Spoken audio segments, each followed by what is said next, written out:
Hello students, this is your maths teacher Shilpi Singh, and today we will be continuing with our chapter Rational Number from Maths. The first class which I have taken has already covered your addition and subtraction, and today's class will be covering multiplication and division of rational numbers. So let's see first of all the multiplication of rational numbers. As I told you earlier, only the name is different, rational numbers. Otherwise, it's just a simple fraction you can call. So you are already aware how we have to actually multiply the rational numbers. For example, if suppose I'm having this example written over here, 2 by 3 multiply by 6 upon 4. You know that whenever we are multiplying, we always try to first of all solve the numbers if they are solvable. And the cancellation is always done among the up and down numbers. That means a numerator can cut a denominator or a denominator can cut the numerator. Numerator and numerator cancellation is not at all possible. So here I can see 2 and 4. 2 in the numerator side, 4 in the denominator side. So obviously they will cancel each other. I am cancelling it by the table of 2. 2 ones are 2 and 2 twos are 4. Done. Let's check other possibilities also. Yes, 3 and 6 are also again solvable. Let's solve them. 3 ones are 3 and 3 twos are 6. Again this 2 and 2 are solvable. So ultimately what I am getting, the final numbers which you get after solving each and everything, that is your answer. In the numerator I have got 1. In the denominator again I have got 1. So finally 1 is the answer. Now it's not possible that every time you will get the numbers that are solvable. Sometimes you might have numbers which are not solvable. Like the second example, 7 by 9 multiply by 2 by 3. Here none of the number is actually cancelable. 7 and 9, no cancellation possible. 7 and 3, no. 2 and 3, no. 2 and 9, no. So here what we are going to do?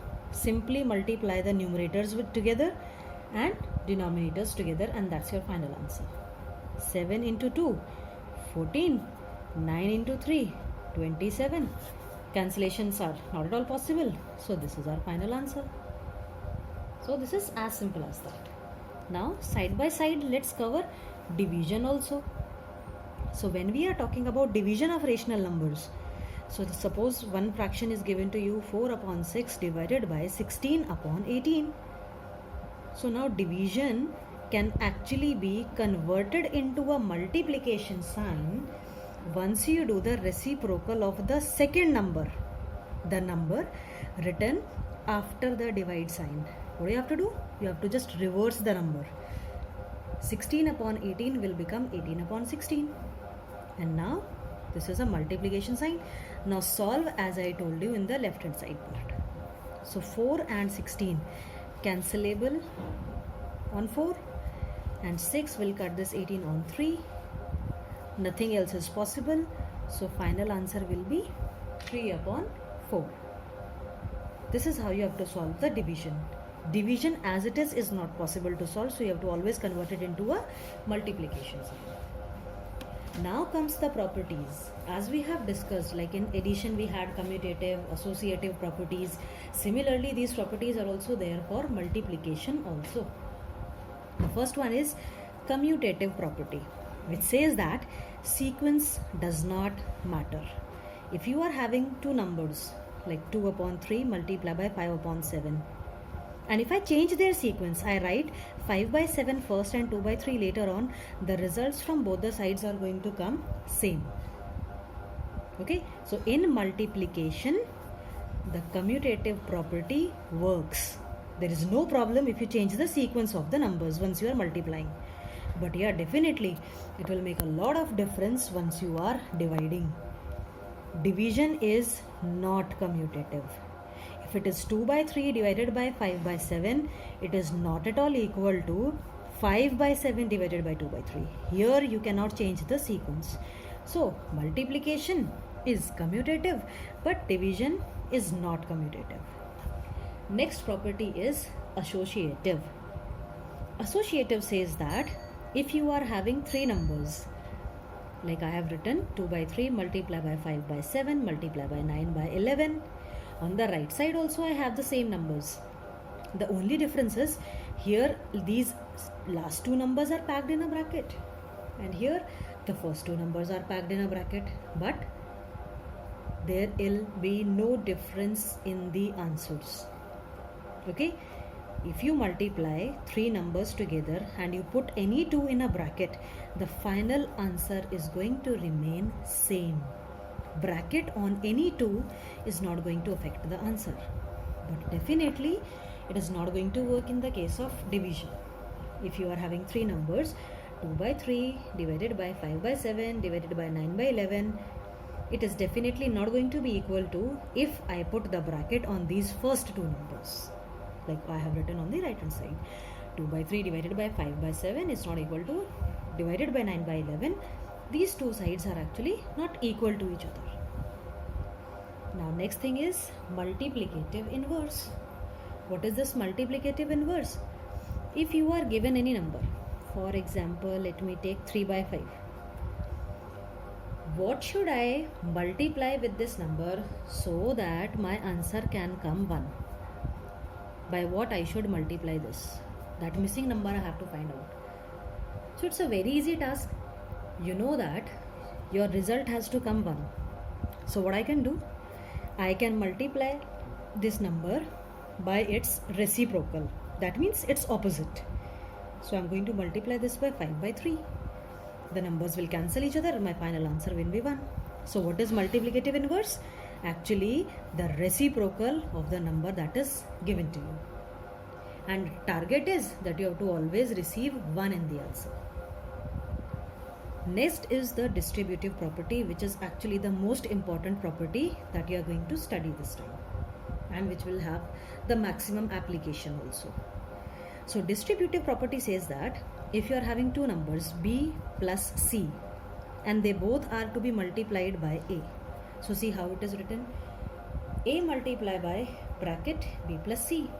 That means a has to be multiplied with b also, and a need to multiply itself by c also. So what we can do? We can write this in this format: a multiplied by b, whatever is the sign in this bracket that will come over here, plus, and then a multiplied by c. This can be written in this manner. Now let's see how it will be applicable in the case of fractions. If it is half multiplied by, and there are two numbers in the plus format written inside a bracket, so how you will solve? Half multiplied by 2 by 5, plus sign, so here also plus sign, and half multiplied by 3 by 7. Solve the two things separately and you'll get your answer. So let's see now how we can solve the questions that I have taken from your exercise. The first question is verify commutative law for multiplication, and these are the two numbers that they have given, 2 by 3 and minus 7 by 5. Commutative law, whatever it says first, that you need to write. Commutative law says that the sequence does not matter. So what I have done? One time I have written 2 by 3 multiplied by minus 7 by 5, and on the other hand I have written minus 7 by 5 multiplied by 2 by 3. That means the sequence I have changed.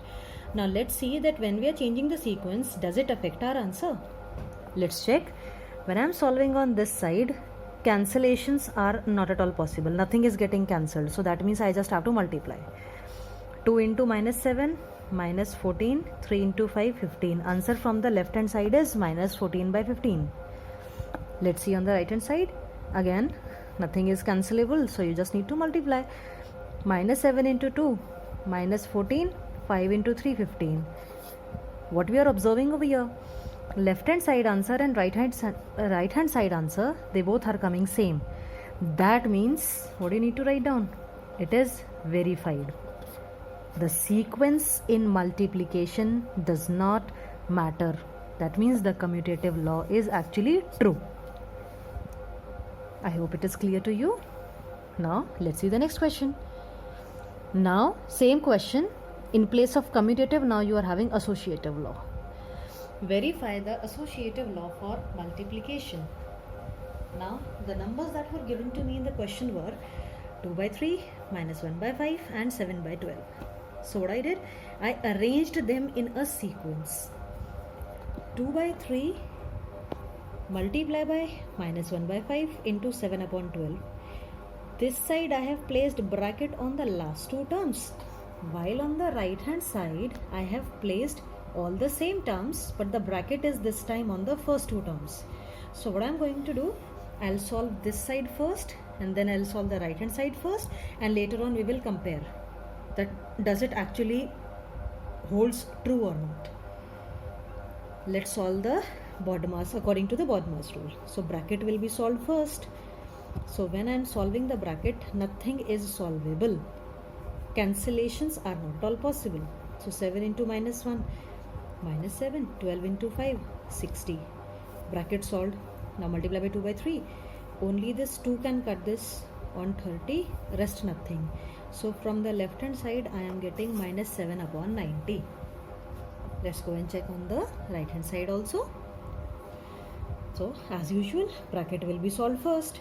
Inside the bracket, none of the term is cancelling each other. So let's multiply. 2 into minus 1, minus 2, 3 into 5, 15.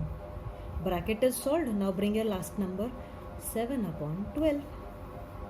Only this 2 can cut this 12 on 6, rest nothing. So minus 1 into 7, minus 7, 15 into 6, 90. Again we are observing the same thing. Answers are coming same from both the sides. Minus 7 by 90, minus 7 by 90. So we will write down at the end, verified. That means the associative law actually works for multiplication. Okay students, now let's see that how you can solve the questions which are based on multiplicative inverse. So I told you what is actually multiplicative inverse. Whatever is the number given to you, by what I should multiply it so that the result can come 1. And I also told you the trick. The trick is just multiply that number, or actually your fraction, by the reciprocal of it. That means here the answer will be minus 17 upon 7. 7 and 7 will cancel each other, 17 will cancel each other, and minus will ultimately turn into the positive one. So what is the multiplicative inverse over here? The answer of this number will be minus 17 upon 7. So let's do it quickly. 3 1 by 4 is 13 upon 4. Okay, I have converted this into improper fraction. So what will be its multiplicative inverse? Reciprocal of it, 4 upon 13. Let's check this. Minus 26 by 5. Reciprocal of it, minus 5 by 26. Here two numbers are given together, no problem. Solve it first and then we will see. So 4 can cancel this on minus 2. So this is finally resulting into minus 6 by 9. Okay. So what will be its multiplicative inverse? 9 upon 6 with a negative sign. And you can solve it also. Minus 3 upon 2. Final answer is this. Okay. That is how you have to solve it. Now the next question is solve using the distributive property, which I told you is the most important part of this chapter. Now here is an equation given to you and you have to solve it. One term is this and the other term is this. Now how I came to know about this? When the numbers are written in multiplication, they are considered as only one term. So this is my first term. Here these two are written in multiplication, so this is my second term. Okay. Now from the first and from the second term, can you see that these both terms are having 3 by 5 in them? So what I'm going to do, I'm going to take this 3 by 5 common from both the terms. I have taken this 3 by 5 out. Now remaining terms I'm going to pack them inside the bracket. If from the first term 3 by 5 has gone, what is left? Minus 20 by 9. If from the second term 3 by 5 has gone, what is left? Minus 1 upon 3. So this is how you have to actually write this first into this format. What we have done, We have taken the common term out and remaining terms with their original signs are written inside the bracket. Now let's solve the bracket first. 3 by 5 will be out. So 9 and 3 LCM will be 9. This will be minus 20. 3 you are making 9 multiplied by 3. So 1 will also get multiplied by 3. So 3 by 5 will get multiplied with minus 23 by 9. This is what the bracket is giving. Now nothing else other than this is solvable. So your final answer is minus 23 upon 5 into 315, and this is your answer. So we have calculated using the distributive property. Okay, once it is mentioned in the question that you have to use the distributive property, you have to use it. Next question is again of the same type. Let's see how we can solve it. Product of two rational number is minus 12 upon 13. That means I am having one number, I am having one more number. When these two were multiplied, my answer was coming 12 upon 13. One of the number is 8 upon 15. Okay, let's fix at one place 8 upon 15. Question is saying find the other number. That means this number is still missing. I have to find out this question mark. Now you know in maths, whenever we find something unknown, we assume it to be x. So how will I start this? Let the other number be x. Now you know it very clearly. If I have to solve x, I need to shift this number on the other side. Right now, if I multiply both of them, this is 8x upon 15 is equal to minus 12 upon 13. So if I want to calculate the value of x, once I will be shifting 15 on the other side, it will go in multiply, where else this 8 will come in divide. Now just solve them and you will get the value of x. 12 into 15, 180, and 13 into 8, 104.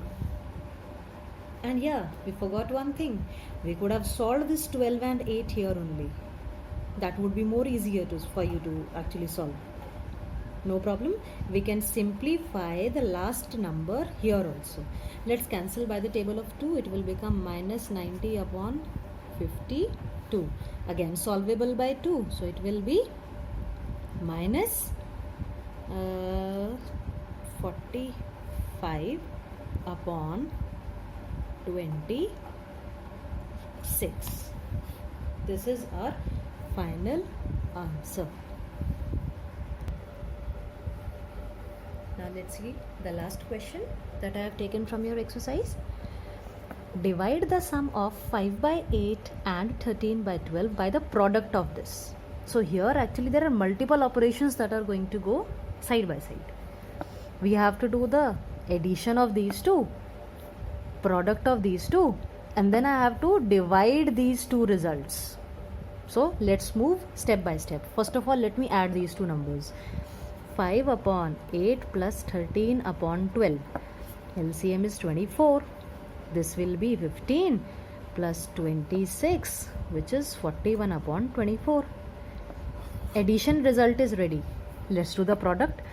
2 by 3 multiply by 27 upon 8. 3 9s are and 2 4s are. Product result is 9 by 4. And what the question was saying, divide these two results. So 41 upon 24 divided by 9 upon 4. You know how to solve the divide sign. 41 upon 24. If you want to change this divide into multiply, do the reciprocal of your number. Now 41 and 9 not solvable, but 4 can definitely cut this. So 41 upon 6 into 9, 54. This is your final answer. This is how you have to move systematically whatever is the question given. I hope now you will be able to solve the exercise without any problem. All the best, students.